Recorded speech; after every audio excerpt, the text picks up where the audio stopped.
Hello বন্ধুরা, কেমন আছেন সবাই? আশা করি সবাই ভালো আছেন। বন্ধুরা, আমাদের গল্পগুলো যদি ভালো লাগে অবশ্যই লাইক করবেন, কমেন্ট করে জানিয়ে দেবেন। আর চ্যানেলে যদি নতুন হয়ে থাকেন অবশ্যই সাবস্ক্রাইব করে পাশে থাকা বেল আইকনটি প্রেস করে রাখুন, যাতে নতুন নতুন ভিডিও আপলোড করার সাথে সাথে আপনার নোটিফিকেশনে চলে যায়। আর আমাদের আজকের গল্প এক কাপ চা। লেখিকা সাদেখান সুভাষিনী, পর্ব 9। সাগরিকাকে নিজ বেডে শুয়ে দিয়ে তার পাশে বসেছিল। হঠাৎ তার নাকে ধুনোর গন্ধ এসে ধাক্কা দিচ্ছে। এই গন্ধটা তার পরিচিত। মনে পড়ে গেল এই গন্ধটা তার গ্রামের এক দাদার বাড়ি থেকে সন্ধেবেলা পাওয়া যেত। ধুনোর গন্ধ মানে সাধু সন্ন্যাসীর একটা ব্যাপার মনে হচ্ছিল তার। হঠাৎ মনে জেগে বসেছে একরাশ অস্বস্তিতে কে পাত্তা না দিলেও গন্ধটা তীব্র হতে লাগলো। সে মোটামুটি নিশ্চিত হলো যে এই বাড়িতে কেউ কারোর ক্ষতির উদ্দেশ্যে কোনো সাধনা করতে বসেছে। কিন্তু বাড়ি তখনও ফাঁকা। সাগরিকার গায়ে চাদর টেনে দিয়ে দরজা খুলে নিচে নামতে দেখতে পেল ইকুমের ঘর ধোয়ার ভর্তি। কোনো কিছু চিন্তা না করে তাসজিদ দ্রুত ছুটে গেল ঘরের দিকে। পুরো ঘর ধোয়ার পূর্ণ। তার সামনে চেয়ারে বসে আছে ইকুম। সম্ভবত তার কোনো জ্ঞান নেই, মাথা নুয়ে ঠেকেছে বুকে, শরীরে কাপড় এলোমেলো। তার সামনেই চলছে যজ্ঞের আগুন। সাধু বেশে একজন মহিলা বিড়বিড় করে মন্ত্র পড়ে আগুনে আহুতি দিচ্ছে কিছু একটা।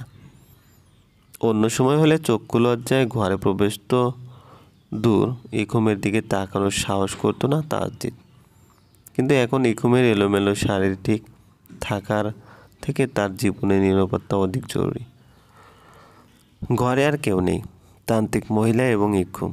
কিন্তু তাসজিদ খেয়াল করলে দেখতে পেত ইকুমের ঘরের দরজার ঠিক পেছনটায় ধোয়ার দাঁড়িয়ে আছে জুলি। তাসজিদ এগিয়ে যেতে সে সুযোগ বুঝে বেরিয়ে এলো ঘর থেকে।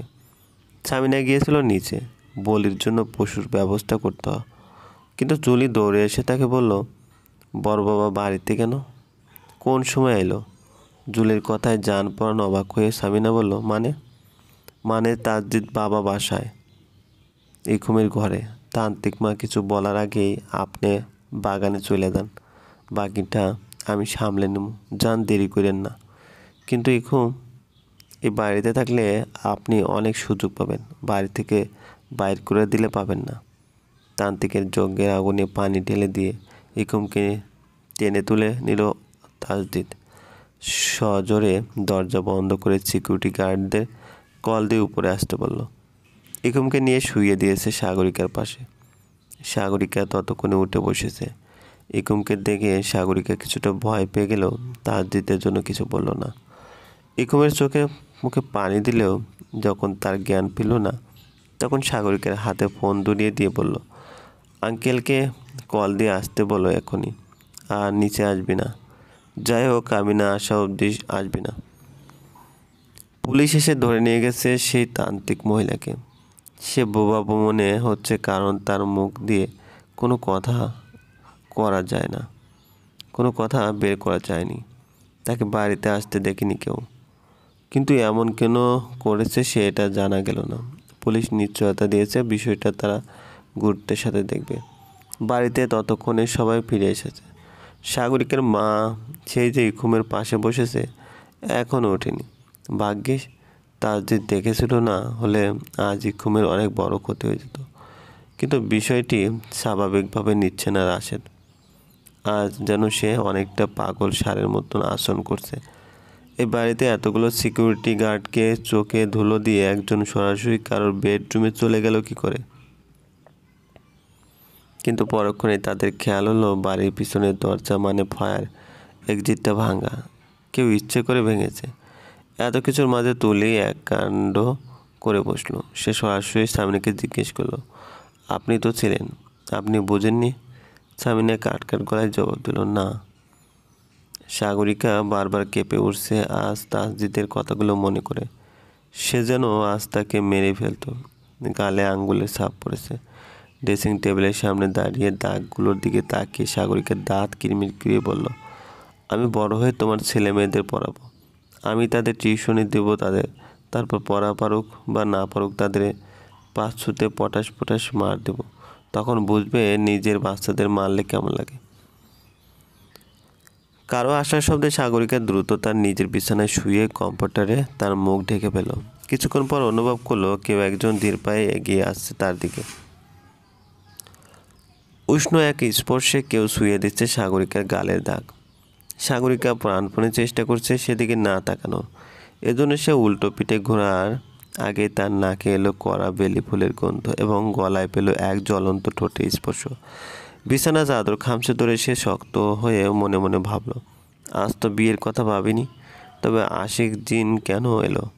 ইকুমের পায়ের কাছে বসে আছে রাশেদ, তার চোখে যেন আগুন জ্বলছে। ইকুমের নগ্ন শুভ্র পায়ে তখন ক্ষততে ভরপুর। রশি দিয়ে শক্ত করে বাঁধার ফলে কালো দাগ পড়ছে। খুব আস্তে ধীরে সেই ক্ষততে মলম লাগিয়ে দিচ্ছে রাশেদ। সে না চাইতেও অনেক ক্ষতি ইকুমের চারপাশে ঘুরঘুর করে। 3 বছরে একতরফা ভালোবাসা রাশেদের এই ইকুম, যাকে বিয়ে করার জন্য সে বাড়িতে 7 দিন না খেয়ে পড়েছিল। রাগ জেদ দেখিয়েছিল মায়ের সাথে। সে নিতে রাজি হয়নি স্বামীনার দায়িত্ব, কিন্তু নিয়তি এমন কেন? উদ্ভ্রান্ত মরুপথিক হয়ে বেঁচে থাকা তার জন্য সত্যি মৃত্যুর থেকেও জঘন্য। মানুষ শুধু বাঁচার নামে বেঁচে থাকে অনেক সময়। দায়িত্ব এবং ভালোবাসা দুটোর মাঝে দায়িত্বকে কেন বেছে নিতে হয়? যে দায়িত্বে ভালোবাসার স্পর্শ থাকে না, সে দায়িত্ব কেবলমাত্র গলার ফাঁস। এই ফাঁস থেকে বাঁচতে চায় রাশেদ ইকুমকে নিয়ে, কিন্তু তা হয় না। নিজের সমস্ত আবেগ পানির সাথে ঢক ঢক করে গিলে ফেল রাশেদ। সামিনা কখন তার ঘরে এসেছে সে বুঝেনি, কিন্তু উপস্থিতির টের পেয়ে সে বলল, কেন করলেন ভাবে এমন? আমার সিনহার জন্য। আমি তো আপনাকে নিষেধ করিনি, দায়িত্ব থেকে সরে যায়নি। তোমার সন্তান থাকলে তুমি সিনহাকে মানবে না। ইকুম সিনহাকে ভালোবাসে, ও সিনহাকে নিজের সন্তানের পরিচয় দেবে। এখন সময় এসেছে ওকে সবটা জানানোর। তবে আমি গলায় দড়ি দেব, সিনেমা আমি থাকবো। কিন্তু বাবা, আমি হলে মায়ের জায়গায় ইকুমের নামই আসবে। আসবে না, কারণ আমি সিনহার মা। কি চাইছেন আপনি? বিয়ে করো আমাকে রাশেদ, শরীয়ত এবং আইন মোতাবেক চলবে। গল্পটি ভালো লাগলে অবশ্যই লাইক করবেন আর কমেন্ট করে জানিয়ে দেবেন।